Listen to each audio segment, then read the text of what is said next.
আসসালামু আলাইকুম ওয়া রাহমাতুল্লাহি ওয়া বারাকাতুহু। ইন্নাল হামদুলিল্লাহ ওয়াসসালাতু ওয়াসসালামু আলা রাসূলিল্লাহ ওয়া বা'দ। সম্মানিত দর্শক শ্রোতা, কাছে দূরে, দেশে কিংবা প্রবাসে, যে যেখানে বসে টিভির পর্দায় অথবা ইউটিউব চ্যানেলে আমাদের দেখছেন, শুনছেন, সবাইকে জানাই আন্তরিক শুভেচ্ছা ও অভিনন্দন। প্রিয় দর্শক শ্রোতা, বরাবরের মতোই আমরা আমাদের জীবন ঘনিষ্ঠ বিষয়গুলো ইসলামের আলোকে বিশ্লেষণ করবার জন্য আমন্ত্রণ জানিয়েছি দেশের একজন তরুণ আলেমে দ্বীনকে। আজ আমাদের সঙ্গে যোগ দিয়েছেন মুফতি সাইদুল ইসলাম বিক্রমপুরী, খতিব বাইতুল্লাহ জামে মসজিদ, টঙ্গী, গাজীপুর। আসসালামু আলাইকুম ওয়া রাহমাতুল্লাহি ওয়া বারাকাতুহু। ওয়া আলাইকুম আসসালাম ওয়া রাহমাতুল্লাহি ওয়া বারাকাতুহু। মুহতারাম, কেমন আছেন? আলহামদুলিল্লাহ, আপনি ভালো আছেন? আলহামদুলিল্লাহ। প্রিয় দর্শক শ্রোতা, আজ আমরা যে বিষয়ে কথা বলবো সেটি হলো ইসলামে সম্মিলিত ইবাদত ও সামাজিকতা। মানুষকে মহান আল্লাহ রাব্বুল আলামিন এই পৃথিবীতে ইবাদত করবার জন্য পাঠিয়েছেন এবং ইবাদত করার নির্দেশ দিয়েছেন। এই ইবাদত কখনো ব্যক্তিগতভাবে, কখনো সামষ্টিকভাবে, সম্মিলিতভাবে হয়ে থাকে। সালাতের কথাই যদি আমরা বলি, তো সেখানে জামাতবদ্ধ হয়ে বহু মানুষের সমাগম ঘটিয়ে বিভিন্ন অন্য স্থানে, অর্থাৎ আমার নিজের গৃহ বা বাসস্থানের বাইরে গিয়ে নামাজ পড়ার কথা রয়েছে। এর বাইরে ইসলামের অসংখ্য বিধান এমন আছে যে বিধানগুলো মূলত সামাজিকতা, আনুষ্ঠানিকতা এবং সম্মিলিতভাবে আদায় করার প্রতি ইসলাম বিশেষভাবে গুরুত্ব আরোপ করেছে। এর পেছনে আল্লাহ রাব্বুল আলামিনের বিশেষ হিকমত রয়েছে এবং এর মধ্যে রয়েছে বিশেষভাবে আমরা যেন দলবদ্ধ থাকি, জামাতবদ্ধ থাকি এবং আমাদের মাঝে যেন ঐক্য অটুট থাকে। তো ইসলামের কি সামাজিক বা সম্মিলিত ইবাদত রয়েছে এবং এর পেছনে যে নিগূঢ় রহস্য বা হিকমা রয়েছে, তা নিয়ে আজ আমরা আমাদের সম্মানিত অতিথির কাছ থেকে জানবো, শুনবো, আমল করব ইনশাআল্লাহ। নাহমাদুহু ওয়া নুসাল্লি আলা রাসূলিহিল কারীম, আম্মা বাদ। ফাউযু বিল্লাহি মিনাশ শাইতানির রাজীম। বিসমিল্লাহির রাহমানির রাহিম। রব্বানা ওয়াজআলনা মুসলিমাইনি লাকা ওয়া মিন যুররিয়্যাতিনা উম্মাতাম মুসলিমাতান লাক ওয়া আরিনা মানাসিকানা ওয়া তুব আলাইনা ইন্নাকা আনতাত তাওয়াবুর রহিম। সাদাকাল্লাহুল আযীম। আলহামদুলিল্লাহ, নিউজ 24 কর্তৃক আয়োজিত আজকের এই বরকতময় অনুষ্ঠানে, আলোকিত প্রতিদিনের আজকের এই মোহিত অনুষ্ঠানে অত্যন্ত গুরুত্বপূর্ণ এবং জীবন ঘনিষ্ঠ একটি বিষয়কে সামনে রেখে কোরআন সুন্নাহর আলোকে কিছু আলোচনা করার জন্য আল্লাহ আমাকে কবুল করেছেন এবং যিনি অত্যন্ত সুন্দর বিষয়টিকে, জীবন ঘনিষ্ঠ বিষয়কে নির্বাচন করেছেন, তার জন্য দোয়া করি আল্লাহ তাকে কবুল করেন। যারা এত সুন্দর আয়োজন করছেন দিন প্রচারের জন্য, আল্লাহ রাব্বুল আলামিন তাদের এই প্রোগ্রামকে কাল কিয়ামতের ময়দানে নাজাতের জরিয়া হিসেবে আল্লাহ কবুল করেন। অত্যন্ত গুরুত্বপূর্ণ একটি বিষয় ইসলামে সম্মিলিত ইবাদত এবং সামাজিকতা। আমরা যদি একটি বিষয় দেখি, প্রথমে কোরআনুল কারীমে আল্লাহ রাব্বুল আলামিন সূরাতুজ জারিয়ার 56 নং আয়াতে যেই ঘোষণা আমাদেরকে দিয়েছেন যে আল্লাহ আমাদেরকে এই দুনিয়াতে পাঠিয়েছেন শুধুমাত্র একমাত্র তার ইবাদত বন্দেগী আর গোলামি করার জন্য। আল্লাহ বলেছেন, ওমা খালাকতুল জিন্না ওয়াল ইনসা ইল্লা লিয়াবুদুন। আল্লাহ পাকের এই দাসত্ব আর গোলামি আমাদেরকে কতদিন করতে হবে, কত সময় করতে হবে, সে কথা আল্লাহ বলেছেন, ওয়া'বুদ রাব্বাকা হাত্তা ইয়াতিয়াকাল ইয়াকিন। আমাদেরকে মৃত্যু পর্যন্ত, মরণ আসা পর্যন্ত, আমাদের হায়াত শেষ হওয়া পর্যন্ত আমার রবের গোলামি আর দাসত্ব ইবাদত করতে হবে, সে কথা আল্লাহ ঘোষণা করেছেন। এই পৃথিবীতে আল্লাহ রাব্বুল আলামিন যত মাখলুক সৃষ্টি করেছেন, তন্মধ্যে আমাদেরকে, মানুষকে আল্লাহ রাব্বুল আলামিন সবচেয়ে দামি এবং শ্রেষ্ঠত্বের আসনে আসীন করে আল্লাহ রাব্বুল আলামিন সৃষ্টি করেছেন। সে কথাও আল্লাহ কোরআনে কারীমে ঘোষণা দিয়েছেন, কুনতুম খায়রা উম্মাতিন উখরিজাত লিন-নাস তা'মুরুনা বিল মা'রুফি ওয়া তানহাউনা আনিল মুনকার। আল্লাহ বলেন, তোমরা হলে শ্রেষ্ঠ জাতি। তো একজন আল্লাহ রাব্বুল আলামিন আমাদেরকে যে শ্রেষ্ঠত্ব দান করেছেন, আমরা এই শ্রেষ্ঠত্বের আসনে তো তখনই উঠতে পারবো যখন আল্লাহ আমাদেরকে যেই হুকুমগুলো দিয়ে, যেই দাসত্ব করার জন্য, যেই মাকসাদে আমাদেরকে দুনিয়ায় পাঠিয়েছেন, আমরা যখন সেই অনুযায়ী আমাদের জীবন, এই সংক্ষিপ্ত জীবনকে, মুখতাসার জীবনকে আমরা যখন পরিচালিত করব, তখন আমার দুনিয়ার জীবন, পরকালের জীবন আমাদের সুন্দর হবে। তো এই দুনিয়ার জীবনে আল্লাহ রাব্বুল আলামিন গাইডলাইন হিসেবে আমাদেরকে কোরআন দিয়েছেন, দিক নির্দেশনা প্রদান করার জন্য, হেদায়েতের আলো দেখানোর জন্য। আল্লাহ রাব্বুল আলামিন আদম আলাইহিস সালাতু ওয়াস সালাম থেকে শুরু করে আখিরি জামানার পয়গম্বর পর্যন্ত লক্ষাধিক নবী এবং রাসূল আল্লাহ পাঠিয়েছেন। আল্লাহ রাব্বুল আলামিন আমাদেরকে বিভিন্ন সময়, বিভিন্ন মাসে, বিভিন্ন সময়, বিভিন্ন পরিস্থিতিতে আমাদেরকে আল্লাহ পাকের কিছু হুকুম সম্পাদন করার জন্য, তার কিছু আদেশ বাস্তবায়ন করার জন্য আল্লাহ আমাদেরকে আদেশ করেছেন। আমরা পুরো কোরআনুল কারীম যদি দেখি, রাসূল করিম সাল্লাল্লাহু আলাইহি ওয়াসাল্লামের হাদিসে মুবারাকাগুলো যদি আমরা দেখি, আমরা দেখতে পাই আমাদেরকে ব্যক্তি হিসাবে আল্লাহ রাব্বুল আলামিন কিছু কিছু আদেশ করেছেন। এগুলো ইনফিরাদি হুকুম বলা হয়, যে আমার উপরে আল্লাহ রাব্বুল আলামিন এই বিধানগুলো দিয়েছেন। আবার কিছু কিছু বিধান বা হুকুম আমরা দেখতে পাই যেগুলো আল্লাহ রাব্বুল আলামিন ইজতিমাইভাবে দিয়েছেন, যেগুলো সম্মিলিতভাবে আমরা করে থাকি। এটার ভিতরে আল্লাহ পাকের অনেক হিকমত, আমাদের জন্য অনেক শিক্ষা রয়েছে। আল্লাহ রাব্বুল আলামিন আমাদেরকে এই জামাতবদ্ধভাবে থাকতে, সমাজবদ্ধ হয়ে থাকতে, আল্লাহ রাব্বুল আলামিনের সেই হিকমতগুলো যাতে আমরা বুঝতে পেরে আমাদের জীবন সমাজকে যেন, রাষ্ট্রকে, দেশকে যাতে আমরা সুন্দর করতে পারি, আল্লাহ রাব্বুল আলামিন এই জন্য আমাদেরকে কিছু কিছু বড় বড় ইবাদত, ওগুলো রাব্বুল আলামিন আমাদেরকে সম্মিলিতভাবে আদায় করার জন্য বলেছেন। যেমন তন্মধ্যে সবচেয়ে বড় যে ইবাদত সম্মিলিতভাবে আদায় করতে হয় সেটা হচ্ছে হজ্জে বাইতুল্লাহ। আমরা দেখতে পাই কোরআনুল কারীমের ভিতরে আল্লাহ সুবহানাহু ওয়া তাআলা আমাদের উপরে এই ইবাদতটাকে ফরজ করে দিয়েছেন। হাদিসে মুবারকায় যদি আমরা দেখি, আল্লাহ রাব্বুল আলামিন ইসলামের যে ভিত্তিগুলো আছে তোর মধ্যে একটা ভিত্তি, ইসলামের যে পঞ্চস্তম্ভ রয়েছে তোর মধ্যে একটা গুরুত্বপূর্ণ স্তম্ভ হচ্ছে এই বাইতুল্লাহর জিয়ারত।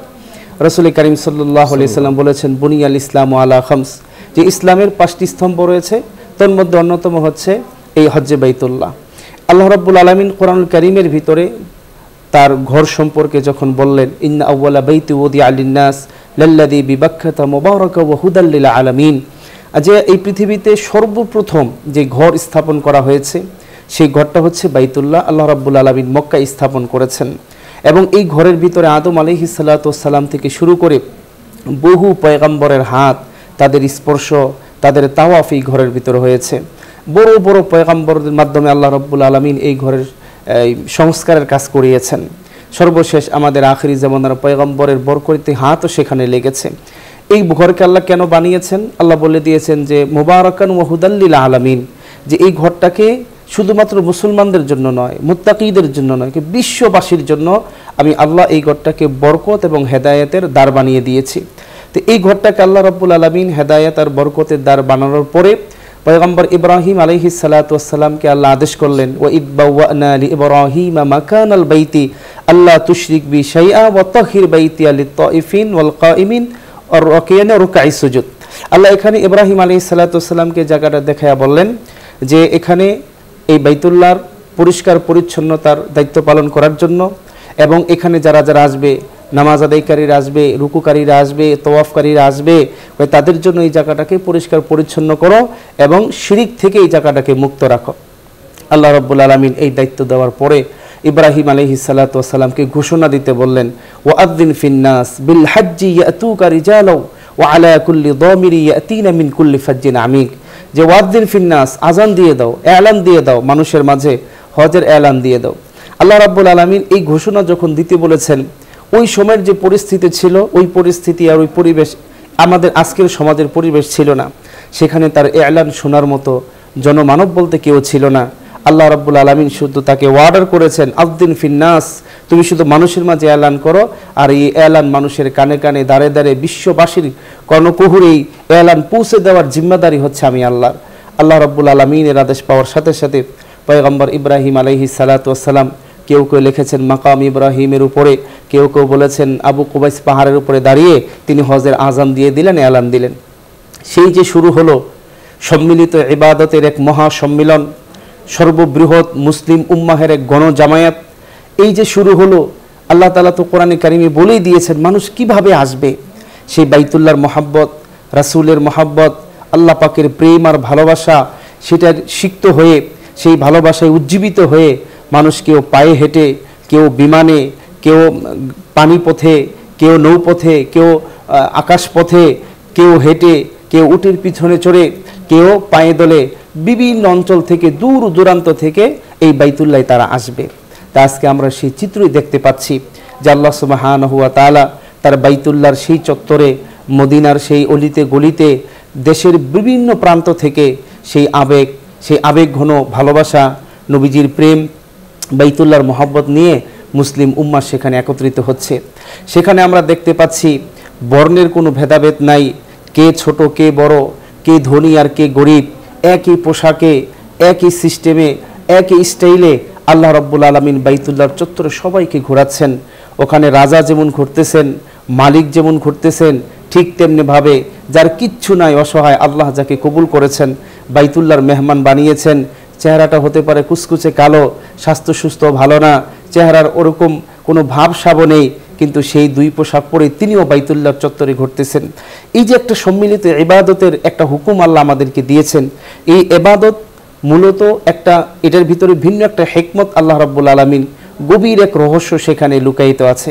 আল্লাহ রাব্বুল আলামিন কেন ধনী গরিব, নারী পুরুষ সকলের জন্য, কাছের দূরের, সুন্দর কালো, বর্ণভেদে সকলের একটা মিলন মেলা সেখানে আল্লাহ করলেন?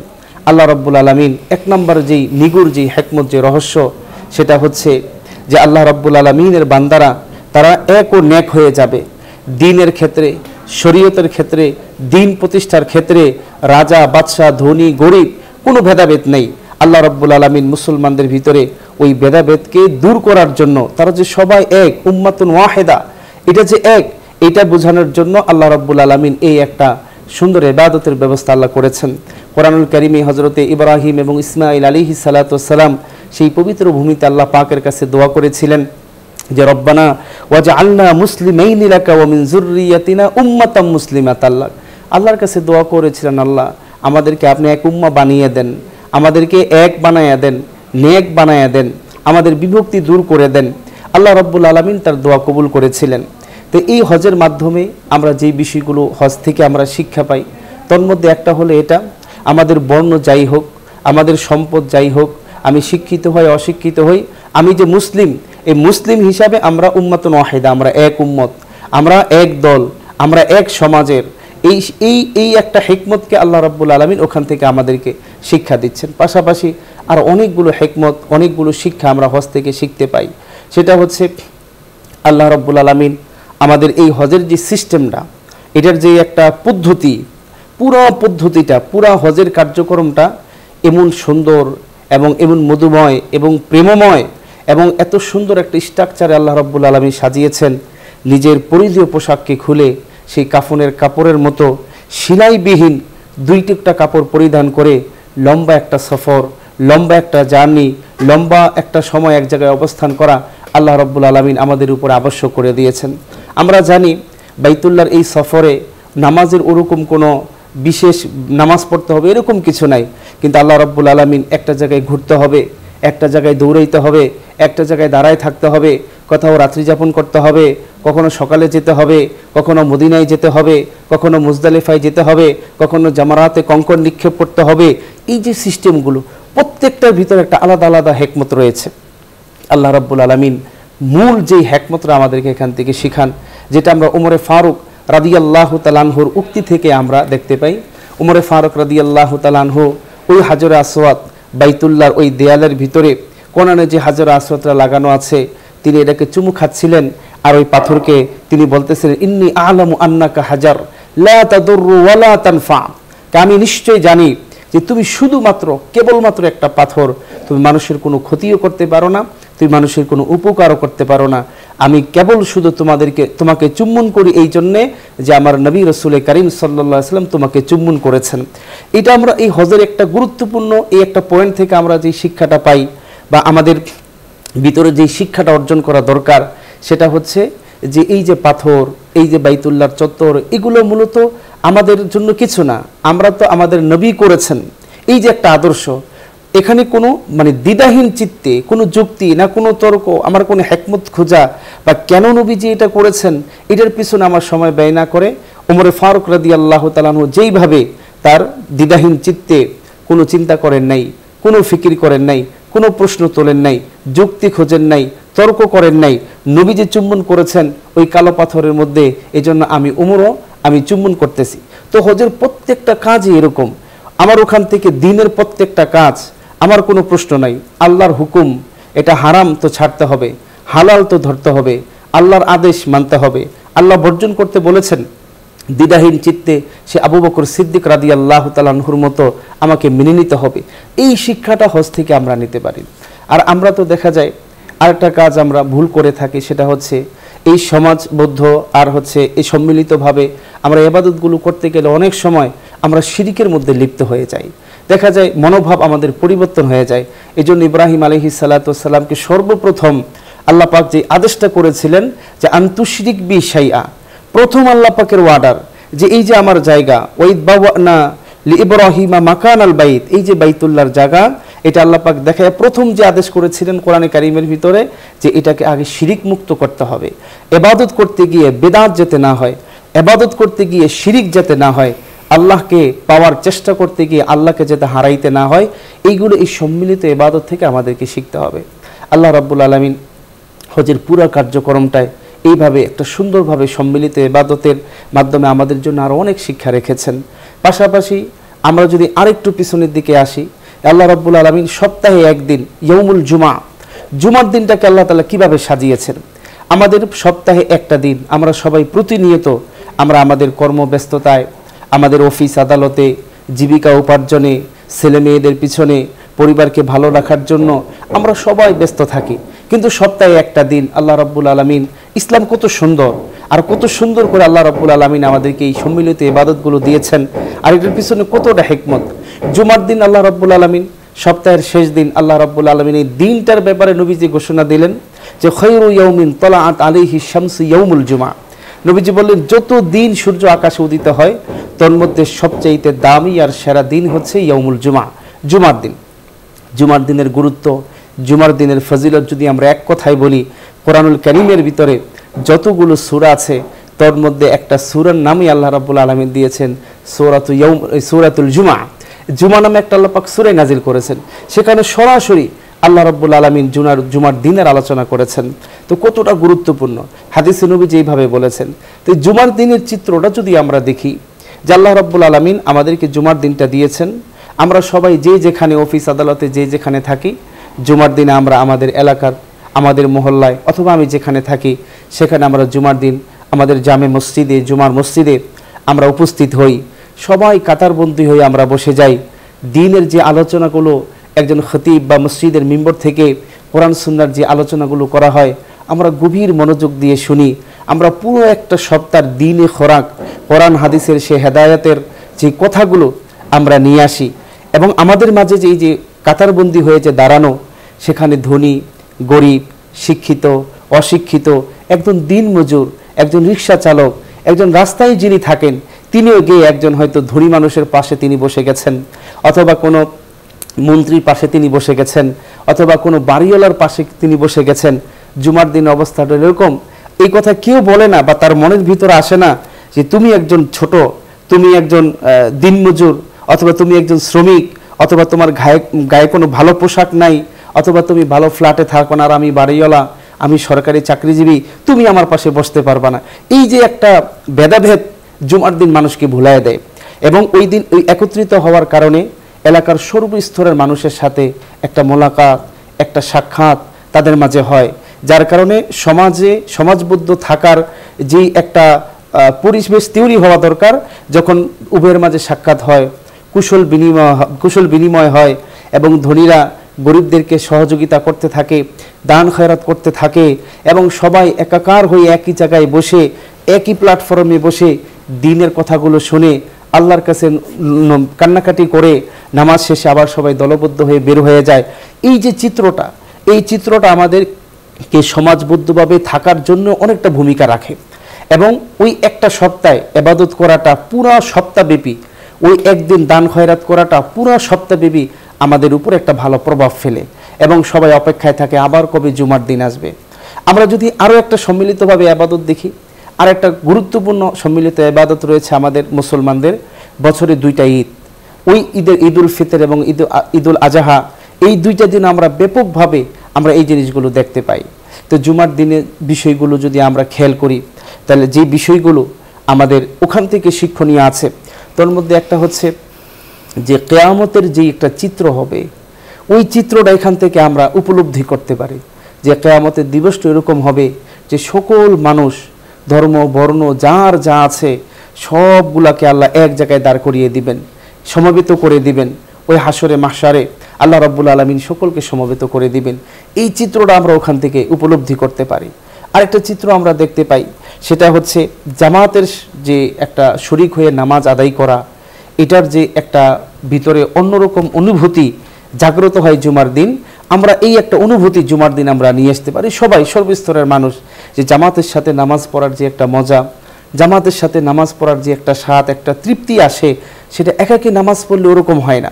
যদিও জুমার দিন ব্যাপকভাবে আমরা নামাজ পড়ি, কিন্তু বাকি সপ্তাহের যে দিনগুলো আছে ওই দিনগুলোতে যদি আমরা এরকম দলবদ্ধভাবে সমবেতভাবে মসজিদে গিয়ে জামাতের সাথে নামাজ পড়তে পারি এবং এটার ব্যাপারে যদি আমরা সর্বাত্মক চেষ্টা করি, তাহলে এই নামাজের প্রভাবে আমাদের ব্যক্তি জীবন সুন্দর হয়ে যাবে, আমাদের পারিবারিক জীবন সুন্দর হয়ে যাবে, আমাদের সামাজিক জীবনটা সুন্দর হয়ে যাবে, আমাদের রাষ্ট্রীয় জীবনটাও সুন্দর হয়ে যাবে। এবং এই নামাজের প্রভাবটা সকল ক্ষেত্রে, আজকে তো যিনি বস তিনি উপরে থাকেন, যিনি বস না তিনি তার শ্রমিক তিনি নিচে থাকেন, গোলাম মালিকের অনেক ভেদাভেদ এবং অনেক পার্থক্য, কিন্তু যখন আমরা একই কাতারে নামাজে দাঁড়িয়ে যাব তখন এই ভেদাভেদগুলো, শ্রমিক মালিক তারা ভাই ভাই হয়ে যাবে।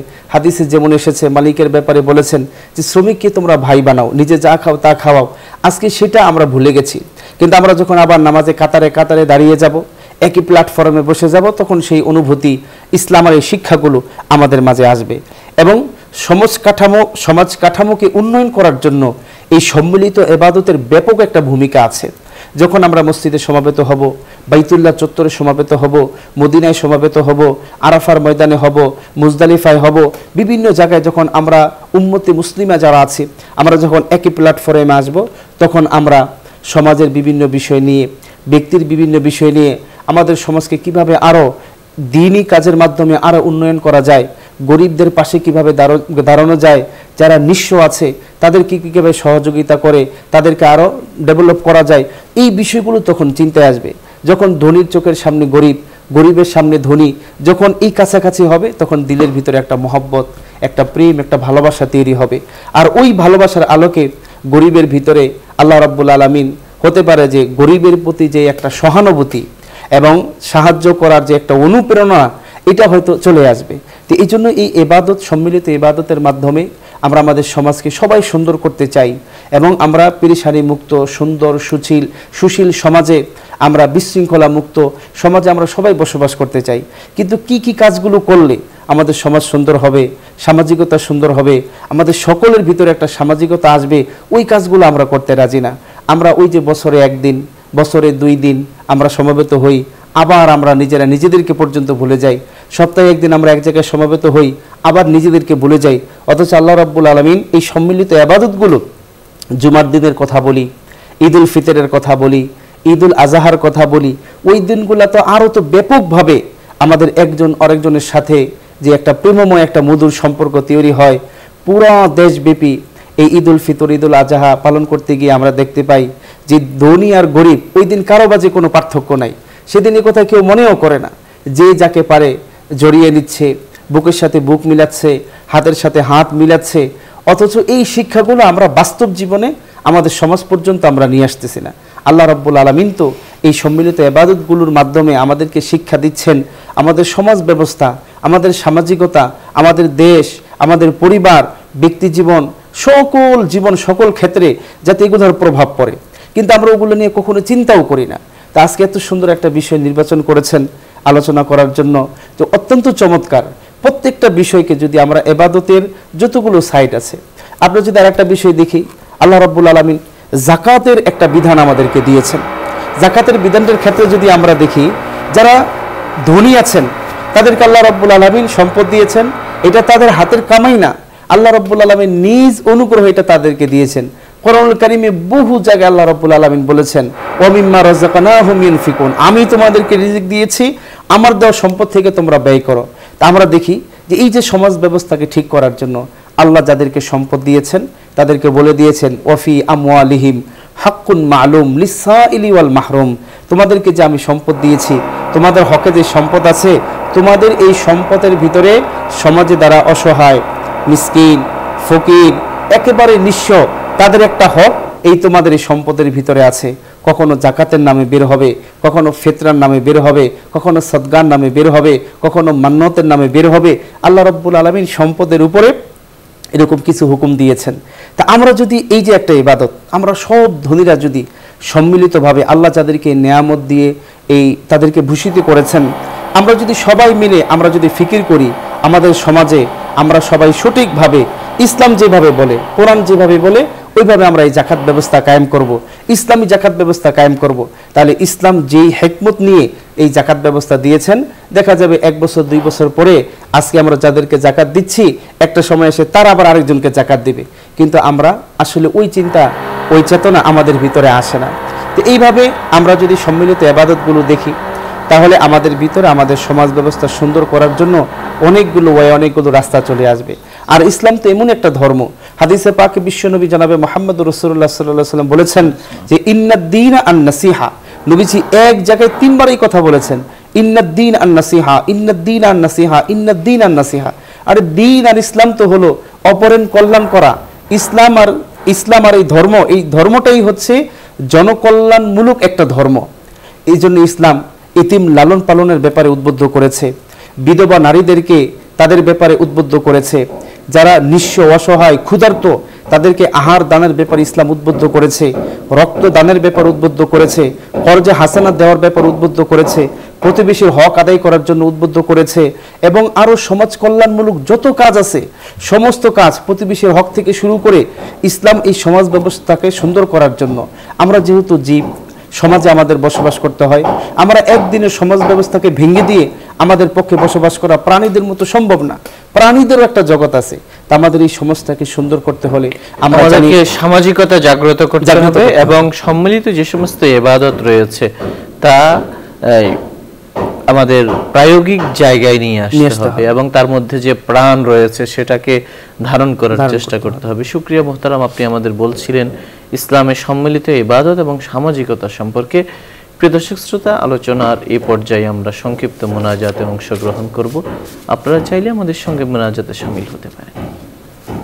আলহামদুলিল্লাহি রাব্বিল আলামিন والصلاة والسلام على أشرف الأنبياء والمرسلين وعلى آله وصحبه أجمعين اللهم لك الحمد كما ينبغي لجلال وجهك وعظيم سلطانك سبحان الله وبحمده عدد خلقه ورضا نفسه وزنة عرشه ومداد كلماته اللهم إنا نسألك بأن لك الحمد لا إله إلا أنت المنان بديع السماوات والأرض يا ذا الجلال والإكرام يا حي يا قيوم يا رب العالمين। আল্লাহ, ইসলামের সম্মিলিত ইবাদতগুলো নিয়ে যে আলোচনা হলো, আল্লাহ সবাইকে আমল করার তৌফিক নসিব করুন। আল্লাহ, আজকে মানুষ কেন যেন বারবার একা হয়ে যাচ্ছে। আল্লাহ, আমরা একা হয়ে যাচ্ছি, অথচ আপনি চেয়েছেন আমরা যেন সম্মিলিতভাবে সামষ্টিকভাবে থাকি, আমাদের মাঝে যেন সামাজিকতা জাগ্রত হয়। ইয়া রাব্বাল আলামিন, আমাদেরকে এখন এক বানিয়ে দিন, আমাদের অন্তরগুলোকে একত্রিত করে দিন, কালিমার পতাকা তলে তাওহীদের শামিয়ানায় জড়ো হওয়ার তৌফিক দান করুন, অন্তরগুলোকে এক জায়গায় আবদ্ধ করে দিন, পরস্পর ভাই ভাই হয়ে যাওয়ার তৌফিক দান করুন, পরস্পর হৃদ্যতা সহানুভূতি ভালোবাসা তৈরি করে দিন, প্রতিষ্ঠানগুলোতে কর্মস্থলে এবং পরিবারের মধ্যে বিশেষভাবে আল্লাহ আপনি সম্পর্ক জুড়ে দিন। আল্লাহ, পরস্পরের মধ্যে সম্পর্ক ভালো করে দিন, হিংসা জিগাংসা মারামারি হানাহানি আল্লাহ প্রতিপক্ষকে ঘায়েল করার প্রচেষ্টা ষড়যন্ত্র সবকিছু থেকে আমাদেরকে হেফাজত করুন। ইয়া রাব্বাল আলামিন, আপনার নিয়ামত আমাদের উপর বাড়িয়ে দিন। আপনি আপনাদেরকে মাহরুম করে দিবেন না আল্লাহ, আমাদেরকে বঞ্চিত করে দিবেন না আল্লাহ। রিজিকের মধ্যে প্রশস্ততা দান করুন, হায়াতে বরকত দান করুন, কামাই রোজগারে বরকত দান করুন আল্লাহ। আমাদেরকে খায়রের সওয়াব বানিয়ে দিন, কল্যাণের কারণ বানিয়ে দিন, হিদায়াতের উৎস বানিয়ে দিন, নাজাতের উসিলা বানিয়ে দিন, মুস্তাজাবুদ দাওয়াত বানিয়ে দিন। আমাদের হৃদয়গুলোকে আয় আল্লাহ আপনি পবিত্র করে দিন, আমাদের অন্তরকে স্বচ্ছ করে দিন, আমাদের অন্তরকে ঈমান দিয়ে ভরপুর করে দিন, আমাদের দোষ ত্রুটি ঢেকে দিন, মর্যাদা উন্নীত করে দিন, দুনিয়ার জীবন থেকে আখিরাতের জীবনকে উন্নত করে দিন, সমস্ত অনিষ্ট থেকে হেফাজত করুন, সব ধরনের আয় আল্লাহ বিলম্বে অবিলম্বে আমাদের জানা অজানা সমস্ত কল্যাণ আমাদেরকে দান করুন। অনুরূপভাবে বিলম্বে অবিলম্বে সব ধরনের কল্যাণ থেকে আমাদেরকে হেফাজত করুন। আপনার নবী পাক সাল্লাল্লাহু আলাইহি ওয়াসাল্লাম তার জীবদ্দশায় যত কল্যাণকর বস্তু আপনার কাছে চেয়েছেন সমস্ত কল্যাণ আমাদেরকে দান করুন। যত কল্যাণ থেকে তিনি পরিত্রাণ চেয়েছেন সমস্ত কল্যাণ থেকে আমাদেরকে হেফাজত করুন। এই অনুষ্ঠানের মাধ্যমে দিনের যে খেদমাত হচ্ছে এর পেছনে যারা সংশ্লিষ্ট রয়েছেন, যারা পৃষ্ঠপোষকতা করছেন, আল্লাহ তাদের সবাইকে আল্লাহ আপনি উত্তম প্রতিদান দান করুন। দুনিয়া এবং আখিরাতে ইজ্জত ওয়ালা জিন্দেগি দান করুন। গুনাহ মুক্ত জীবন দান করুন। ব্যবসা বাণিজ্য বারাকা নসিব করুন। ব্যবসায়ী ভাইদের ব্যবসা বাণিজ্য বরকতময় করে দিন। এই দেশকে স্থিতিশীল করে দিন। সমস্ত অরাজকতা থেকে হেফাজত করুন। কল্যাণের ফয়সালা করুন। নাজাতের ফয়সালা করুন। আমাদের ভবিষ্যৎকে উজ্জ্বল করে দিন। আমাদের গুনাহের কারণে আল্লাহ আমাদের রিজিককে আপনি কেড়ে নেবেন না। আল্লাহ রিজিককে বর্ধিত করে দিন। রিজিককে বর্ধিত করে দিন। পরিস্থিতি অনুকূল করে দিন। কঠিনকে সহজ করে দিন। সংকট থেকে উত্তরণের পথ দেখিয়ে দিন। সুবহানা রাব্বিকা রাব্বিল ইজ্জাতি আম্মা ইয়াসিফুন ওয়া সালামুন আলাল মুরসালিন আলহামদুলিল্লাহি রাব্বিল আলামিন। প্রিয় দর্শক শ্রোতা, এতক্ষণ ধরে দেখছিলেন আপনাদের প্রিয় অনুষ্ঠান আলোকিত প্রতিদিন। পুরো সময় আমাদের সঙ্গে থাকবার জন্য ধন্যবাদ। ওমা আলাইনা ইল্লাল বালাগ। আসসালামু আলাইকুম ওয়া রাহমাতুল্লাহি ওয়া বারাকাতুহু।